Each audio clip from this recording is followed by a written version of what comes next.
All right, we've got a great interview for you guys today on the Young Turks. Not a big deal, just a presidential candidate. Larry Lessig, Harvard Law professor and current Democratic presidential candidate, joins us in the studio. Larry, great to have you here. Great to be here, Cenk. All right. So now, Larry, you're in the middle of a presidential run, and boy, it seems fascinating. Fascinating is a word you could use to describe this. Not the one I experienced, but okay. Yeah. Look, it's been a hell of a ride. You got in first as a referendum candidate saying, hey, this is the overall most important issue is equality, and that includes equality of the vote, and hence we've got to get money out of politics. And then you basically got a hard time for your idea of resigning if you wind up getting your mission accomplished. So are you here to say you've changed that plan today? Yeah, absolutely. Look, what I want to do is to talk about the most important issue facing this democracy today, which is that we have a corrupted representative democracy that doesn't reflect what the American people want. It's corrupted because of the way we fund campaigns. It's corrupted because of the way we gerrymander political districts, so we have this ridiculously polarized House. It's corrupted because we suppress the vote of African Americans by these ridiculous structures that make it hard for them to vote. Okay, all of these are the ways in which it's corrupted. Corruption is the disease, and equality in each of these areas, equality of citizens, would be the solution. I want to have a way to talk about that. So that's why I launched the referendum campaign. I thought we could rally people to this idea if we could talk about it. But of course, what I stupidly didn't recognize was nobody wants to talk about this. Nobody wants to talk about the fact that government doesn't work. You know, those candidates don't want to get up there and promise the moon and then admit, hey, the rocket can't get off the ground.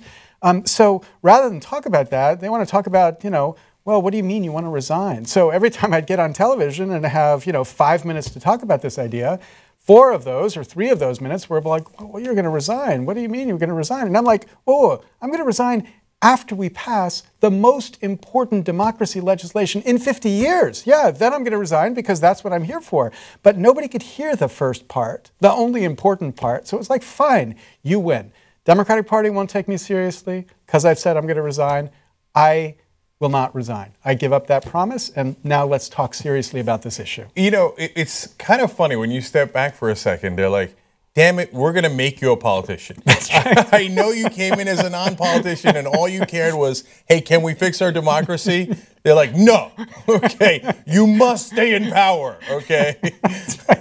Okay, it's so weird. It's like, it's like the one field where if you say, hey, look, this is all I want to do. I just want to fix this thing. They're like, we don't trust you. You don't want all power in the world. You must be crazy. Okay, fine. I want all power in the world for a time to fix this democracy, to stay there, to make sure the fix sticks. And I got a lot of other ideas. Like there is not an internet candidate in this race right now, right? In the Democratic Party, Hillary Clinton's not going to talk about the internet because that reminds people of emails, so there's not going to be any discussion from her. And Bernie Sanders, God love him, I love a million of the things he's talking about, but he's not an internet candidate. He doesn't understand any of these issues. So there are many issues I'd love to have a chance to talk about, so fine, make my day. Now I have to talk about all the issues, including the one that is the most important, getting us this democracy back. Okay, so you're going to go the full term. Now, of course, one of the ideas was, hey, if they know I'm going to resign and I won't do anything else until I get this done, get money out of politics, right? And the rest of the agenda you just laid out. That was supposed to create pressure on them to act right away. So do you worry that pressure is now relieved a little bit if you do win? No, I don't think so because, the history of American presidents is the banner legislation that they say they're going to pass.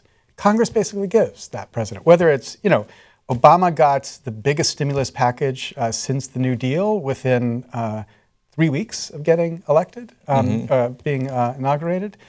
He got Obamacare within a year and a half. So, every other president too, when they say this is the issue that I want to do, Congress works around to give it to them. And I think with this one, it's going to take enormous pressure because look, the changes that I want to make are changes that radically change power in Washington and radically change Congress, right? And what we've got to do to be able to have the mandate to do that is to have a discussion in the public about why this democracy is so broken and how this change could actually make it so it's a democracy. And when it's framed as an argument about, the equality of citizens, I don't know what the other side says. Like if I say, no, our problem is we have an unequal democracy. Citizens are not equal. We don't have equal power in a representative democracy. What are they going to say? No, you shouldn't have equal power in a representative democracy. These people deserve more power than you in a representative democracy. That doesn't fly in America. So I think we could actually have a mandate strong enough to say to Congress, fine, you've messed it up over the last 40 years. We're going to fix it. We're going to get a representative democracy. And I'm going to hang around long enough to see at least one election where we get a representative democracy, and we'll see what we can do after that. So in the beginning, they had told you before you entered the race, hey, listen, if you're going to enter the race, Professor Lessig, you're going to need a good amount of money for us to take you seriously, because there's going to be hundreds of people who actually, behind the scenes, apply to be the Democratic president, et cetera. So you raised $1 million, which is more than how many of the candidates? Well, we raised $1 million. That's more than 2, probably 3, counting our pledges of the Democrats, more than 5 of the Republicans. So, a non-politician steps in, raises money that's competitive in the field. We thought that would be all it took for them to say, okay, fine, you're a serious candidate. But, once I announced, after raising $1 million, we got crickets from the Democratic Party. This was the biggest surprise in the campaign. I had really strong support. You got me into this race, but everybody thought once we hit the number, the Democratic Party would say, welcome. They didn't say anything. They didn't put a press release out or anything. And once they didn't put a press release out welcoming into the party, the polls were like, well, this guy's not running. Like, who is this guy? So they wouldn't include me in polls. So it was this catch-22. I have to get 1% in the polls to be in the debates, but I'm not in the polls to get the 1% to be in the debates. And so we had this incredible fight to get them to even acknowledge me as a candidate. The insiders, they get to be up on that stage, but somebody on the outside who actually does more than the insiders has to fight like hell, even to get a telephone call returned. I had this call scheduled with the chair of the Democratic Party, Debbie Wasserman Schultz. She canceled the call, said they'd rescheduled, never rescheduled. But she said that she's talked to you, right? She said at a press conference before the debate that they've spoken to me. It was unclear from what she said whether she said she's spoken to me or they've spoken to me. No one's spoken to me, right? I have tried to have a talk. It's not true. Plain, it's simply not true. But the point is, I get what's going on. The Democratic Party, Democratic National Committee, is not trying to figure out what the Democrats want. They're trying to steer in a particular direction. That's fine. That's the way politics works. But all I'm saying is they ought to give me a fair shot to be able to present this position. Because we know not a single person on that debate stage said the thing that I would be saying if I were on that debate stage. And, Matt Iglesias has a great piece today in Vox about the hopelessness of the Democratic Party. And I think we ought to be open to ideas that might give us a chance to actually be competitive again. So, look, I'm going to say something that sounds really grand here, but I need you to understand, for those of you not familiar with Larry Lessig, that he is the godfather of this movement to get money out of politics, to fix the corruption in our system. And I think that the democracy at the national stage is so corrupted that it flat out doesn't exist, right? And the reason I say that is, among other things, a Princeton study that shows there's no correlation between what the public thinks and what the government does. No correlation. That means your democracy is dead. Now, I think it exists at the state level, but not at the national level. And for that movement, honestly, he's a player that is along the lines of Susan B. Anthony for the suffragettes, MLK. It's not to say that you're MLK, okay? I know that that's way overstating him. But for this movement, he is the leader of that movement. And so for a person that has done this, and everybody knows it, it's not like they don't know it at CNN, it's not like they don't know it at DNC, right? So for them to exclude him is unbelievable. But it is, in some ways, though, Professor Lessig, the most believable thing. Because when it comes to money in politics, they all profit from it, and billions of dollars. So this election, they're slated to spend about $10 billion across all of the races, right? So now a lot of that money goes to TV. So somehow you don't wind up in a TV debate. So that's kind of the invisible hand of the market saying, So how does that invisible hand work? Yeah, my problem is I feel like the last naive guy in the room, right? Because I genuinely believe that people want to do the right thing here, right? And I genuinely believe that there's not a conspiracy going on.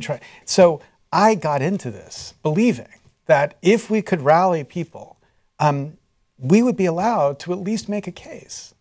And I hold on to that naive belief, because how do you get up in the morning if you don't have some hope, some belief that there's a reason to fight? Because if what you're saying is true, there's no reason to fight. You create the biggest news network because there's a thing called the internet that they haven't figured out how to control yet. Like, once the lobbyists reverse the network neutrality victory, then they'll be able to control you. But you're in a space of hope because you've produced something nobody else has produced. But this is like, a small part of the mix out there. And if it's true, what you're saying, then, I should just go back to teaching contract law, because what the hell else is there? Okay, so let's break it down a little further, because of course I believe there's hope. First of all, real quick, in our space in media, the latest ComScore reports show us Young Turks doubling MSNBC online and 8 times the size of Fox News online. So wow. Now, and to the point about another candidate in the race, Bernie Sanders, who we both like, people keep asking, where did he come from? Where did he come from? Because what they're actually saying is, I don't get it. On TV, we gave him no coverage. How is he this popular? How is he doing so well in the polls? And they don't get it. It's because the internet is where a lot of people are getting their information. They're used to controlling everything. One of the ways that they control everything is they hold the debates. The debates cost about $5 million a piece, right? Somebody's got to pay for that. Who pays for it? The networks pay for it. So when the networks pay for it, they control it completely. So if CNN, MSNBC, Fox News are going to get hundreds of millions of dollars from political advertising, and here's a guy who's threatening to kill the goose that lays the golden eggs, it's not a surprise that you're left off in that regard. But I think there can be pressure created to break that system. But let's break it down a little further. First off, what you just said a little while ago actually clarifies things. So sometimes I never believe in a conspiracy. I don't think there's smoke-filled rooms. I don't think they tell Anderson Cooper, hey, don't invite Larry Lessig, right? But sometimes it's a little more crystal clear. So DNC says they talked to you. It turns out they didn't. The DNC says they're open to you. It turns out they're not. So that is a very direct way that the establishment says you're not welcome. Yeah, that's right. And I can understand why they say I'm not welcome, because, they've got a debate. This is a crazy guy from the outside coming. What kind of trouble is he going to cause? So I understand why they do it. What I don't understand is how they justify it to themselves. I mean, and so, all I'm trying to get is a chance to make this argument, to be able to stand for a principle that I actually think Democrats ought to believe in, right? And if I had that chance, I'm not interested in getting on stage and trashing Hillary or trashing Bernie. That's not what this is about. This is about making people focus on the dead elephant in the room, right? We've got a democracy that, as you exactly pointed, does not work. And so when they stand there and they promise single-payer health care, they say we're going to get, increased Social Security, we're going to raise the taxes on the rich, we're going to break up the banks and take on Wall Street and pass Glass-Steagall. I'm sitting there on the one hand thinking, oh my God, that would be great, that would be amazing. And the other hand thinking, are you kidding? What are you talking about? So I was on Bill Maher, and Bill Maher had a really, he's a strong Bernie supporter, but I had a really aggressive interview with Bernie where he's basically, cornering Bernie on the fact that what Bernie's talking about is going to be so incredibly expensive. How do you pay for this? And who are you going to have to tax? You can't just increase the taxes of the 1%. You're going to have to. So it was a kind of an uncomfortable interview to watch. But afterwards I said to Bill, you're just missing the point. The question isn't whether America can pay for what Bernie's talking about. Of course we can. If we can spend $1 trillion to fight a losing war in Iraq, we can spend $1 trillion to make America great again, right? That's not the issue. The issue is, how does he think he's going to get any of those things passed until he takes on this corruption first? And what he is not doing, as much as I love the guy and what he's pushing for substantively, he is not explaining to the American people how and why we need to fix this democracy first. We had a Democratic debate. The words public funding were not mentioned in this debate. Not once. Not a single member of that Democratic said, you know, the most obvious thing that we could do tomorrow. They all say things, they didn't even say this, but they see things like, oh my gosh, we're gonna pass a constitutional amendment. Now you and I, who have been fighting for the only path to get an amendment, which is, you know, through an Article 5 convention, that, of course, is nowhere even close to their radar. They're talking about Congress proposing an amendment. And, you know, people like you and I said, are you nuts? There is no way 2/3 of Congress could propose an amendment to deal with the Citizens United issue. So, again, as much as I deeply respect Bernie Sanders and his track record of progressivism, I don't just say that blithely. I absolutely know you believe absolutely. it, right? But I'm afraid that he does not have a great understanding of how that solution would come to pass. So he had the best line of the debate, and to be fair to him, he's the only one that mentioned the money in politics at all in the debate, which is amazing. 11 times he mentioned it. 11 times. Right. But when you get into the nitty-gritty of this year, and like I said, he had the best line. He said, you know, Wall Street doesn't regulate Congress. I'm sorry, Congress doesn't regulate Wall Street. Wall Street regulates Congress. That's absolutely true. So he knows, well, but then you got to attack that first. If you don't attack that, then Wall Street's going to regulate Congress, and you're not going to get anything done. That was a great line, but I actually think the better line, he said, quote, we got to realize nothing is going to happen until we deal with the campaign finance. And I'm like, okay, Bernie, exactly right. So why aren't we saying the first thing we got to deal with is this corrupted system? And here's what we could do on day one. We could pass citizen-funded elections. We could radically change the way campaigns are funded. We could change the gerrymandered system so that instead of politicians picking voters, voters could begin to pick politicians. We could do that on day one. But these solutions are just nothing they want to talk about, because the consultants, I think, tell them, you know, you're not going to be able to win an election by talking about those sorts of things. You've got to be promising the moon. But the problem with promising the moon is when they get there, turns out there's no will to actually take on the corruption. If you're going to go to the moon, you got to build a spaceship first. And then I got to know, do you have a good plan for building a spaceship? That's right. Right? If you tell me, you pull a Trump and you say, I'll figure out foreign policy when I get into the office. You're like, no, you can't do that with a spaceship. You got to build it right. So I want to go back to the invisible hand for a second, because you hear they exclude you from the first Democratic debate, and then Anderson Cooper, CNN, doesn't ask a single question about getting money out of politics, when it polls as one of the top two concerns of the American people in every single poll, okay? The economy and getting money out of politics and the corruption of politics. Recent Bloomberg poll, 80% of Republicans say it's corrupting our politics. 80% of Republicans, 83% of Democrats, right? Not a single question about it, right? So they have to talk about email scandals. They have to talk about over and over again, right? So do you think that that's an active decision they're making, or if not, how? I don't think they told Anderson Cooper, hey, don't talk about money out of politics because that'll cost us billions of dollars. Yeah. So how do they all know not to talk about it? See, what drives me nuts is that there's a conventional wisdom that, as most of these conventional wisdoms, has no actual basis in fact. The conventional wisdom is Americans don't care about this issue. They say they care about it, but they're lying. So they say 85% of Democrats, 80% of Republicans say this is a corrupted system, we need to fix it, but in fact they don't care about it. So when Anderson Cooper thinks, what am I going to talk about, the most important issues, I'm going to talk about, the issues people really care about. Hillary Clinton's email. That's what they really care about. Right? And you're like, preposterous? I mean, what's so amazing about that exchange is the whole audience erupts with like outrage that he's asking the question. He's standing there saying, no, the American people want to hear about this. And you're like, really? Really, the American people? They spent more time, the media spent more time talking about Hillary Clinton's email than the total amount of time that Bernie Sanders was talked about in mainstream media. I mean, it's ridiculous. So they have this perception of what the American people care about, and they impose it on the American people. But here's the reality. This is why they think this. The American people care about this issue. We did a poll, found 96% of Americans thought it important to reduce the influence of money in politics. But the American people don't think there's anything that can be done about it. 91% said that there was no way to solve the problem of money in politics. So you put those numbers together, the American people are just resigned. They just think, this is like death, taxes, and a corrupt government. That's like the modern version of Franklin's aphorism.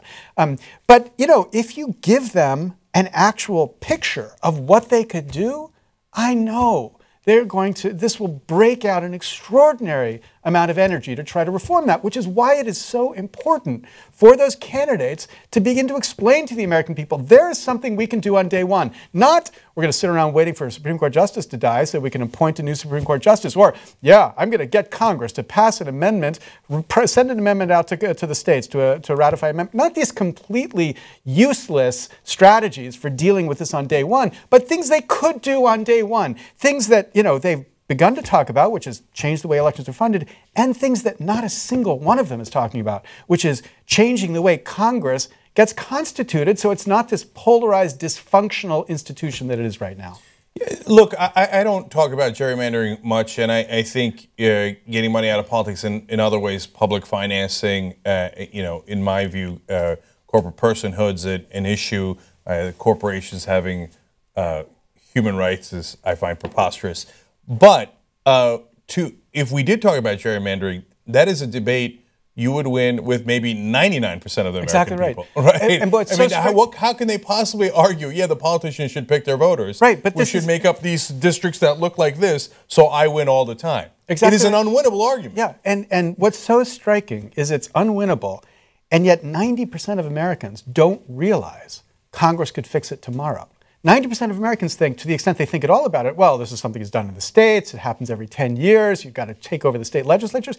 That's wrong. The Constitution explicitly reserves to Congress the power to set the rules for the selecting of Congress. And Congress has historically had radically different rules. So at the founding, there were multi-member districts. And if you have a multi-member district with ranked choice voting, let's say you have 5 representatives you're picking in a district with ranked choice voting, if you represent 20% of that district, you're going to get a representative, right? Your view is going to have a representative. So instead of this system where we have 90 seats, it's probably, some people say, 538 says it's only about 50 seats. But let's be optimistic, 90 seats competitive in the United States House, which means 345 seats, which are not competitive, safe seats, which means if you're the minority in those 345 seats, then you don't have a representative because your representative doesn't care about you. You can never possibly matter to that representative, which means 89 million Americans don't have representation in our Congress. That should be an outrage. Like if, when African Americans didn't have representation, took us, 100 years to finally get around to dealing with this problem, but that was an outrage, but it was nowhere close to 89 million Americans. 89 million Americans don't have a representative in Congress. And we could change that in one statute. Fair Vote, an amazing nonpartisan organization that's been working on this for decades, has a proposal where one vote, we could change this. We could create districts that made it possible for people to have representation. And what that would do is destroy this polarizing amplification of the existing House. You wouldn't have, 30 crazies who could basically block the ability of government to function, because you would have a much more representative. It would be a Congress that looks like America. And let me tell you, I love America. It is a much more attractive place than the United States House of Representatives makes it look. So, look, I'm going to reiterate that gerrymandering is, at most, a number 2 issue for me.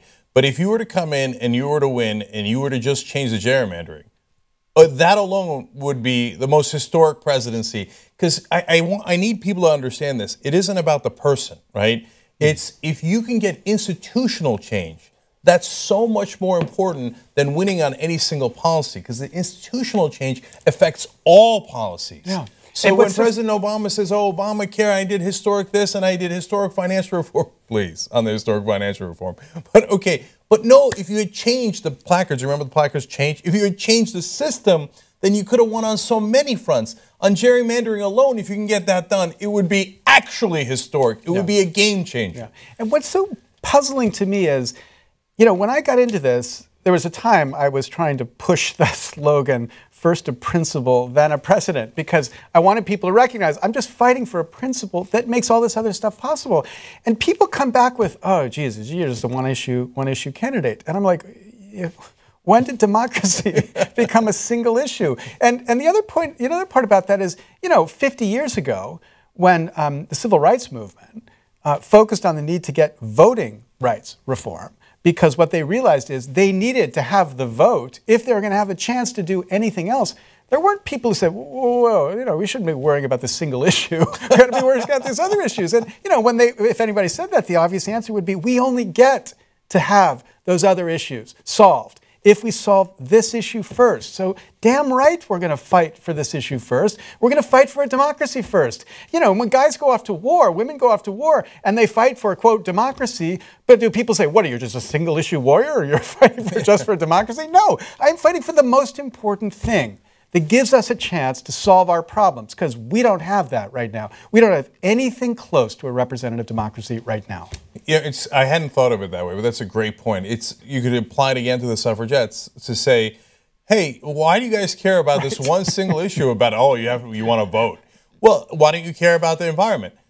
Well, I can't do anything about the environment if I don't have a vote. I got to solve that first, right? And we're in the same exact situation now. Unfortunately, it doesn't apply to just African Americans or just to women. It applies to the whole country. We've lost our vote. All of us, right? So it's like if you think, you look at the number of people who actually give just a maximum contribution to a single candidate. You know, people in Washington wouldn't think those are the power brokers, but let's just start with them. That's about 57,000 Americans, which means about 0.02% of America is giving even the maximum contribution to a single candidate. So if you think 99.98% of America doesn't have the power that that tiny, tiny fraction does, you would think that the 99.98% would say, hell no, we're going to fight for democracy.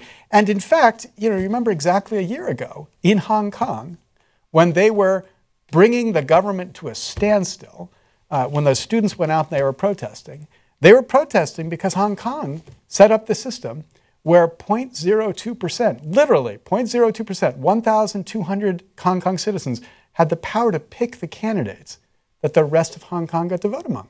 And they said, this is not a democracy. We're not going to let this happen. So they brought the city to a standstill because they were fighting for the right to a democracy.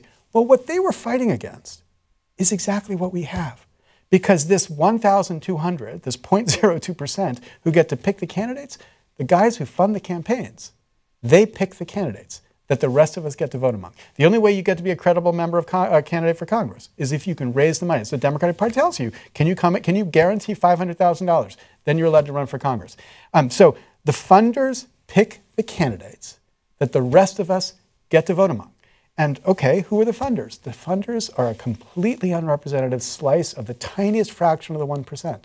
So the idea that we allow that to survive as democracy in America is outrageous. It's outrageous. And nobody in our tradition, from Madison on, would have justified this as the picture of American democracy. And so, of course, the establishment media would be outraged at this suggestion. What do you mean? In China, it's the Politburo or the Communist Party, and so they won't let anybody run that's outside their candidates. Whereas in America, anybody can run.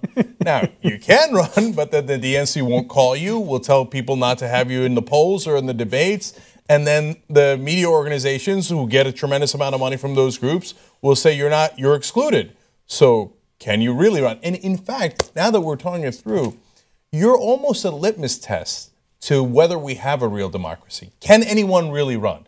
I mean, it's not like you're a plumber or you're in construction and you're a Harvard law professor who's very, very well respected, not just in the internet and in the causes that you're celebrated for, but they know, the mainstream media knows, the parties know, they know who you are, right?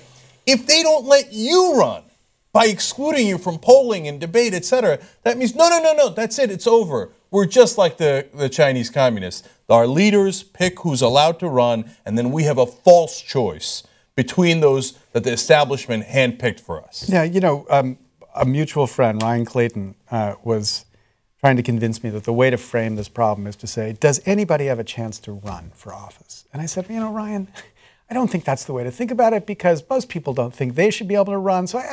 But this whole experience has brought me around to recognize exactly this. Do we have a democracy where anybody other than billionaires or insiders are allowed to run? Because, look, if I were a billionaire, there'd be no question. I'd be on that debate stage. No question. If I were a senator, I could have spent the last 2 years running for president, my salary paid for by the United States Senate while I'm not being a senator, right? But because I'm not an insider or a billionaire, when I run, I got to give up my salary, right? I can't get paid by my university. And I'm not even allowed to be paid by my campaign until 2 months before the primary. So there's this window, how long can I live on credit cards and savings with 3 kids and a wife who's a public interest lawyer, which, defines my opportunity. So what we thought was, okay, that's tough. It's, it's a difficult thing to do. But if they treat us fairly, we should have a shot. We should have a shot because raising that money in that amount of time demonstrated this is a real issue. I have been in this fight since our mutual friend Aaron Swartz came to me and said, what the hell are you doing fighting for all these issues like internet, copyright, when we have this corrupted system that will make it impossible to do? He convinced me 9 years ago to give up my own work to focus on this fundamental issue. And I thought we could have a shot at me saying the same thing that Aaron said to me to those Democrats, saying, what are you talking about? You can't get those things until you deal with this issue first. And I wouldn't be as persuasive as Aaron was, no doubt. But I think we ought to have a chance to make this point clear to the American people, that what Aaron said to me is true. We cannot solve these problems until we deal with this issue first. My book, Republic Lost, opens with a quote from you at Netroots, where you said there's one issue in America: campaign finance reform. Now, Netroots Nation audience is pretty smart. They weren't confused when you said that to think, whoa, what? We've solved climate change, Cenk? We don't have a problem with income inequality in America? No, they got what you meant, which is there's no way we deal with these other issues till we deal with this issue first. That's what Aaron said to me. That's what I'm trying to say on this debate stage, and that's, in a real sense, what the insiders don't want said on a debate stage. Yeah, so it turns out there's 2 layers to fixing free and fair elections. We thought there was 1 layer. If you got elected, that you could insist on this reform that it makes institutional change. It turns out there's 2 layers. Can you even get on a stage? Can you even be recognized? And that is the first step in whether we have free and fair elections. Are they fair? Are they fair? Or are they only open to the incredibly wealthy and the incredibly well-connected? So now let's get into the nitty-gritty of what's going on with your campaign lately. So are they including you in the latest polls, or are they still have a blockade for future debates? We don't know what the practice is. We've been included in a couple, but not, certainly not the majority, anywhere close. We're not even clear what the rules are for the second debate yet. So, my staff is talking to staff at DNC to try to figure out exactly what the rules are going to be, so we know what we at least have to be fighting for, aiming for. But it's incredible obscurity. Our mutual friend, a Republican, Buddy Roemer, kind of experienced a little bit of the same of this 4 years ago. When, as a Republican, each time he crossed the line, they first said you needed 1%. He got 1%. Then they said you needed, I think, 5%. He got that. And then they said you needed to have raised $500,000 in the prior 6 weeks. Now, Buddy, unlike me, was running a campaign where he said, I'm not going to take anything more than $100 from anybody. So he said, what do you tell, my whole campaign is about the money. You can't tell me I got to give up my core principle in order to be able to run. And they said, Buddy, it's just the rules. So what we're fearful of is that, this is going to be an evolving standard, always the bar right beyond where, it's possible for me to be there. It's funny because we just said billionaires and insiders, but Buddy was an insider. He was a congressman and he was a governor, right? You can't get any more legitimate than that, right? And they were still like, no, you believe in getting money out of politics. Yeah. Even if you're an insider, it doesn't matter who the hell you are. Right. Well, they feared. It turns out billionaires have more power than the insiders because they feared he would do what Donald Trump did. They feared he would get on that stage. And, Donald Trump is a clown.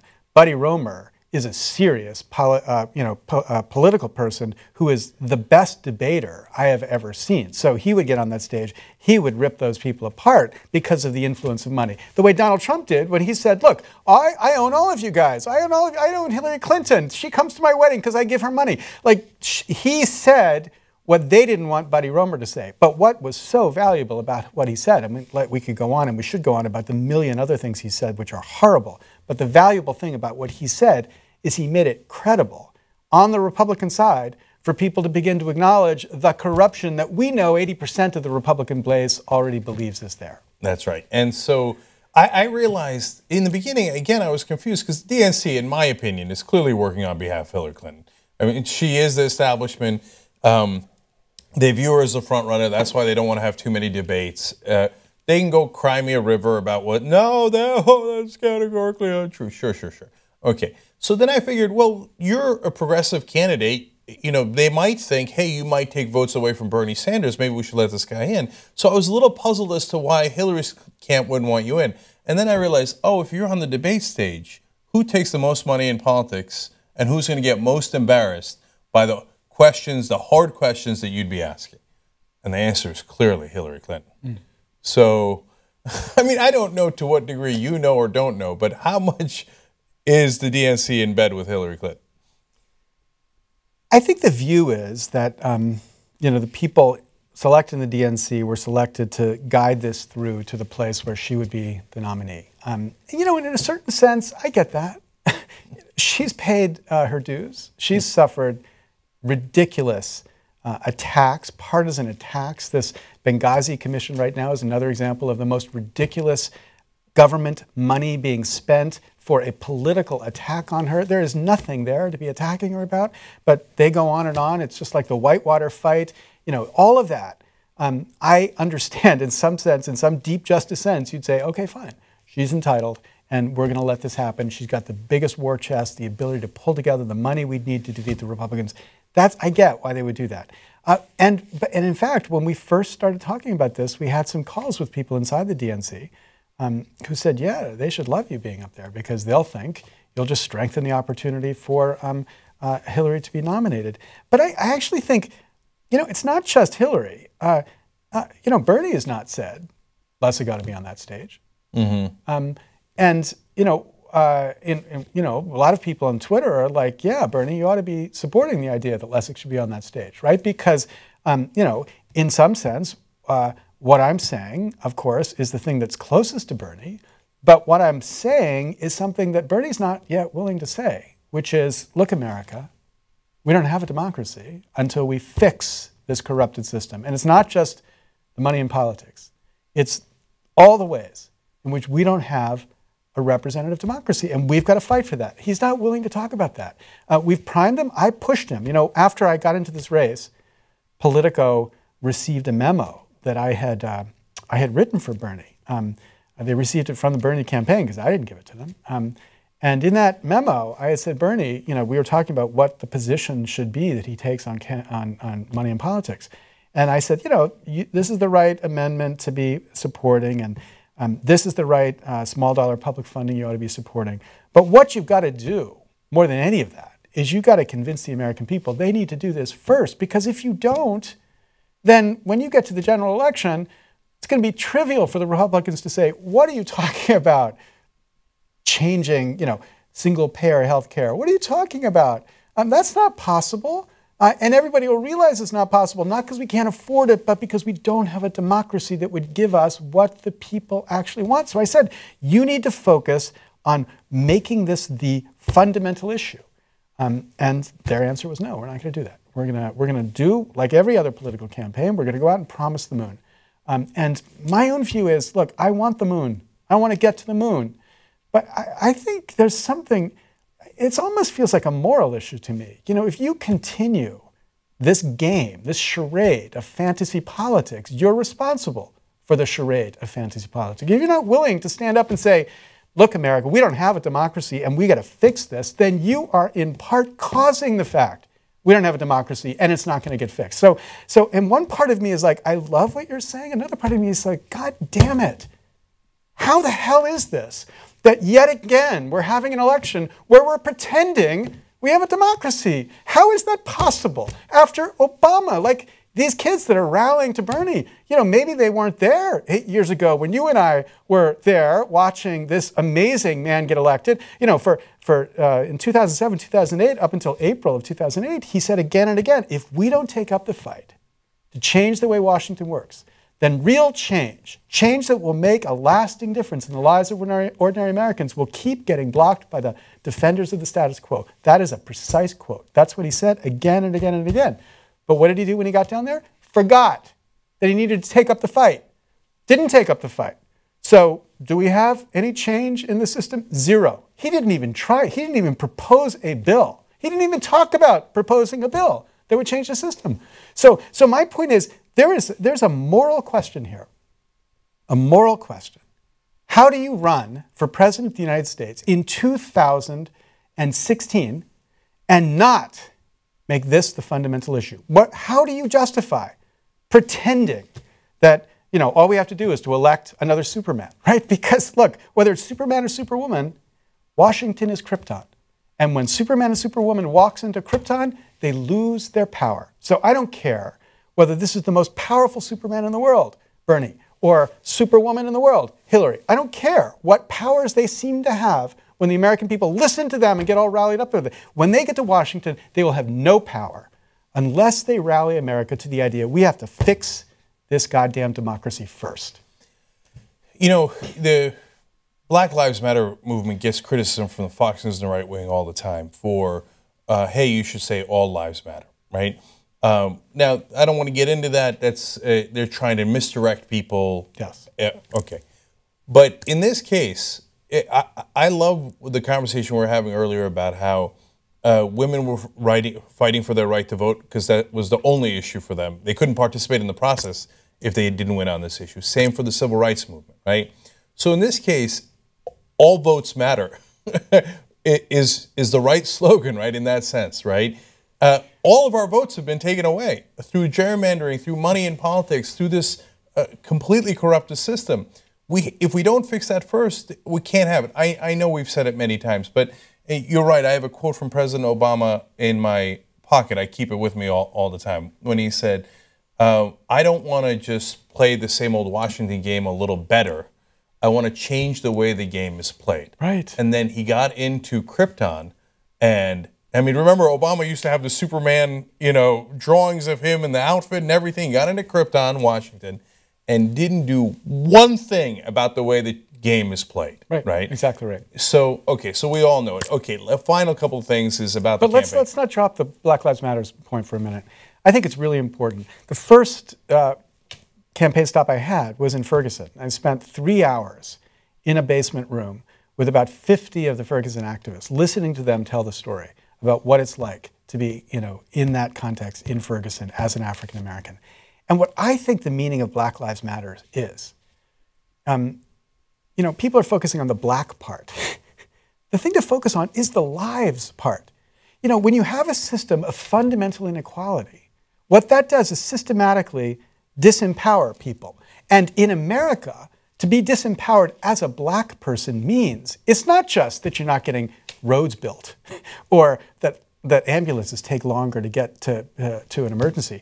It's that your life is not respected, so that you are actually risking your life to be a black person driving in certain areas because we have institutionalized this idea of inequality so deeply in America. Ferguson is like an amazing example of how they've structured their tax system to basically tax through fines. It's taxation through citation. And police officers aren't police officers, they're tax collectors. So you park your car, you get a traffic violation. You don't pay that parking fine on time. You get a fine on top of that. You don't pay that in time. You get an arrest warrant out for you. You're facing $500 because, and these are not people who have $500 in their pocket. So they've just decided in this county that the simplest way to raise money is to tax the least empowered political group, because what are they going to do? They're going to elect a candidate to overturn that decision by the political power. This is just a manifestation of the inequality that this campaign ought to be about. And if we could have a campaign where we actually talk about equality as the solution to the corruption of our problem, we could stand with our black brothers and sisters and say, yes, what you're saying is just the most profound instantiation of this fundamental problem. It is the one we have to attack first. I completely agree, but it's the same problem that we all face. We don't have a democracy. The idea there isn't second-class citizens in America, it's kind of a joke, right? We have this rhetoric, this historical rhetoric. There are no second-class citizens in America. Are you kidding?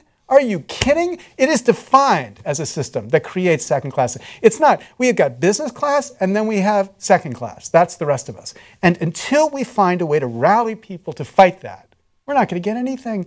And until we have Democratic candidates who are even willing to say that, we're not going to get anything. And not one of them is saying that now. Ironically, the conservatives worry about a tyrannical government. But there is a tyrannical government that says, I'm going to turn my police officers into tax collectors, but they're going to be able to do it with a gun, right? And that is what we have. That's what they have. And there you have it. And then they, of course, ironically turn around and back that system, right? No, it's happening before your eyes. But now we're all black, right? What blacks in America faced for a long time, including today, we all now face, because if you're not a billionaire and you're not an insider, we're all in coach. I mean, in one sense, I completely agree with you. Of course, we are all in that sense unequal. But of course, we're not all black in the sense that you and I don't worry about teaching our son how he needs to deal with a police officer when he gets stopped. Like if you're an African-American father and you don't teach your child how to deal with a police officer, that is malpractice as a father. But, I don't need to worry about that with my kid. Why? Because my kid is white. My kid is white. And so in one sense, that's right, and we ought to rally people to recognize that. But we can't forget the absurd history in America of this fight to achieve equality on the basis of race, which is the biggest stain in our history. And, we still are nowhere close to addressing that adequately. As much as they have disempowered us, blacks continue to be disempowered even more. So, of course, that's true. All right, so finally, what's next for the campaign? So you're fighting this fight to get in. And, I mean, I don't know if we should do hashtag let Lessig in. Well, it's a big hashtag let Lessig debate. That's I mean, at a minimum, hashtag let Lessig debate, right? But what beyond that? Well, the big question now is whether we can get in the second debate. And that's the big fight we're having right now. And that's all I want. And that's what I want the chance to do, to be able to present this in the Democratic Party, because I think if it's presented, there's a real chance it moves the election. This principle becomes central. A lot of people are saying, look, if they don't let you run as a Democrat, run as an independent. And in one sense, this is the last thing I want to do. But there's another part of me that says, well, geez, it turns out there's a second thing Donald Trump said, which I think is right. Donald Trump on the one hand said, money is corrupting the system. He was right about that. The other thing he said was, if the Republicans won't treat me fairly, then why should I stick with the Republican Party? Well, okay, I think they've treated Donald Trump fairly. I think that guy's gotten enough coverage. We spent 8 weeks liming the depths of Donald Trump's brain. And as a teacher, let me tell you, it doesn't take 8 weeks to understand the depths of Donald Trump's brain. So he's gotten fair treatment. But the question is, if they don't allow an outsider in the Democratic Party to stand on that stage fairly, if they have an unfair system to make that happen, then what people are saying, I think, has some argument, some pressure behind it. I don't want to be there because I think this is the sort of issue that ought to be raised and argued for in a Democratic primary, and that's what I'm fighting for right now. And Green Party and other independents have said for years and years, decades, hey, the Democratic Party is part of the establishment, right? God. And so you're never going to get anywhere within the Democratic Party. Again, you appear to be a litmus test. Are they going to treat you with even the modicum of fairness? And if they don't, then they have announced, okay, we are the Democratic Party. We are the establishment. There will be no alternative voices, and we're done with that, okay? Yeah. You can argue to try to change things policy-wise, because we know you can't anyway. Good luck with that, right? But you cannot argue to change the system because the Democratic Party is the system, right? So we'll see. If they let you in the debates, maybe all those guys were mistaken and the Democratic Party is open to other voices. If they don't, then they made it incredibly clear. Yeah. I mean, it's the reality. The biggest party in America is none of the above. The Democratic Party and the Republican Party both are minorities. A higher percentage of Americans associate as independent than either of these two. But we have a political system that basically says if you want to run as an independent, good luck. Good luck with that. Because you can't even get on the ballots. You got to spend millions of dollars to qualify to get onto the ballots. Last election cycle, there was a group called Americans Elect. They spent $50 million trying to build an infrastructure to allow somebody to get onto the ballot. After spending $50 million, they thought they could get with another 10 or $20 million to being on the ballots for everybody, but for every state, but they weren't absolutely convinced. So the idea that we have a system where the minority parties actually decide who is going to be the president, like they give us the choice: do you support Lenin or Trotsky? And so, people, those of us who don't like either of them, still have to choose between Lenin and Trotsky, right? They give us that system. The idea that that's acceptable is really quite outrageous. So I, believe in the values of the Democratic Party. I don't believe in the system that blocks the opportunity for independents to participate just as openly and vigorously. And I was just in D.C. 2 weeks ago, and when I brought up the idea of hey, maybe Lessig could run as an independent if the Democratic Party spits in his face and says we're not going to allow you in. I mean, it's not a personal thing, so it's not about spitting in the face as much as it is, well, you're not allowed to get your idea out. Well, then I have to have some outlet for getting my idea out, right? People were like, no, that's outrageous. Conventional wisdom is you can't run as an independent. Then I brought up Bloomberg because everybody's buzzing about Bloomberg possibly running as an independent. They're like, that's wonderful. Why? Because he's a billionaire. And since he's a billionaire, he can do whatever he wants, and wouldn't that be wonderful? I mean, I don't think they get the plutocracy that they're arguing for. I mean, it's in the same conversation. How do you not see it? But they don't see it. So there's only one option left. Make them see it, right? Yes. So, all right, campaign website for everybody? Lessig2016.us, Lessig, not Doris Lessing, but Lessig, Lessig, 2016.us. Okay, and look, it's obviously I'm a supporter. We don't hide that here, right? And so I don't support you, Larry, because you and I go way back, and we had lunch together, and I really like you as a person. You're lovely as a person, but I support you because we agree. If we don't get our vote back, if we don't get our democracy back, then the rest is all a joke anyway. And in fact, it's designed to be kabuki theater, to distract you from the real issue at hand. And you're trying to get people to focus on that issue. For that, I thank you, and I appreciate you coming in. Thanks, Thank you so much. Yeah.